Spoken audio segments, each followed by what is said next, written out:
Dahil nga po mga idol sa pagiging inconsistent ng Miami Heat ngayong season, balak nga po ng kanilang team na kumuha ng isa pang superstar. Yan naman ang ating unang kikilalanin.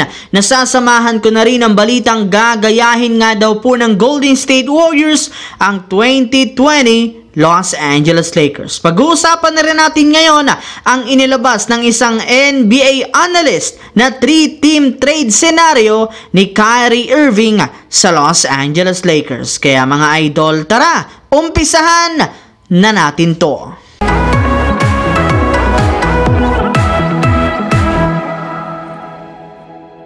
Naputol nga po mga idol ang hawak na 3-game winning streak ng Miami Heat matapos silang matalo at matambakan sa kanilang game ngayong araw kontra sa Toronto Raptors 121-97. Kahit man kompleto ang kanilang lineup, hindi pa rin naman nila kinaya ang Raptors na walang Pascal Siakam matapos itong mai-trade na papunta sa Indiana Pacers. Kaya nangangahulugan nga nito na hindi sapat ang kasalukuyang lineup ngayon ng Miami Heat. Yes mga idol, kailangan pa rin naman nga po ng kanilang team na magpalakas sa pamamagitan ng pagkuha ng at least isa pang bagong superstar. At base nga sa pinakahuling inilabas na balita ngayong araw, meron na rin naman nga pong isang magaling na player na gustong sumali sa kanilang team. Yan nga ay walang iba kundi si Terry Rozier na interesado nga po na maglaro para sa Miami Heat kung sakasakali man na ma-trade siya ng Charlotte Hornets bago ang trade deadline sa Pebrero. Kaya mukhang meron na nga talaga ngayong malaking oportunidad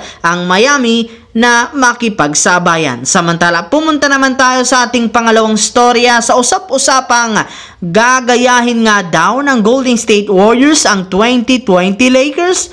Kasabay nga po mga idol ng problemang hinaharap ng Warriors ngayon sa kanilang mga nakalipas na laro, meron na naman nga pong isang nakakabiglang balita ang gumulat sa buong kupunan matapos i-anunsyo na pumanaw na nga po ngayong araw ang kanilang assistant coach. Kaya lubos nga pong nagluluksa ang buong prangkisa ng Warriors sa nangyari sa kanilang assistant coach na siyang rason bakit kinansila muna ang sanang game ngayong araw laban sa Utah Jazz. At dahil dyan, mukhang grabe nga talaga ang problemang hinaharap ngayon ng kanilang team. Pero sa kabila nga po niyan, kailangan pa rin naman nga po silang mag-move forward at ialay lamang ang kanilang kampanya ngayong season para sa kanilang namayapang assistant coach. Yes mga idol, para nga po sa hindi masayang ang ginawang effort nito na tulungan ang kanilang team, kailangan nga po nilang mabaliktad ang sitwasyon ng Warriors. Maaari rin naman nga po nila itong gawing inspirasyon upang sa ganon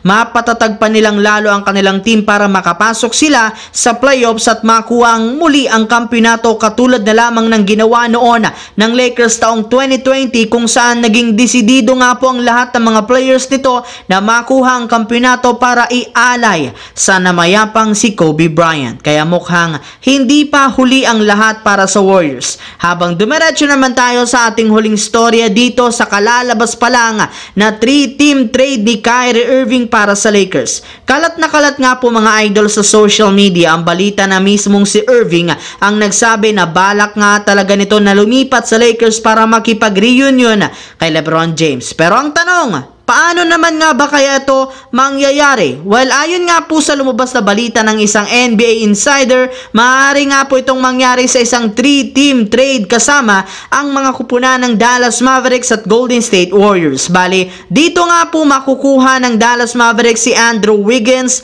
mula sa Golden State Warriors na makukuha rin naman sina D'Angelo Russell at Rui Hachimura, habang ang Lakers makukuha na sa wakas ang matagal na nilang gusto na si Kyrie Irving at makabuo sila ng bagong Big 3 kasama sina LeBron at Anthony Davis. So that's it mga idol, ang ating bagong video ngayon dito na ating pinag-usapan ngayon. Once again, this is your J-Zone TV. Huwag kalimutang mag-like at syempre mag-subscribe na rin, pindutin ang notification bell sa akin channel para lagi kayo maging updated sa mga nangyayari sa NBA. I-follow, bisitahin at i-like ang ating Facebook page, J-Zone TV. Maraming salamat mga idol.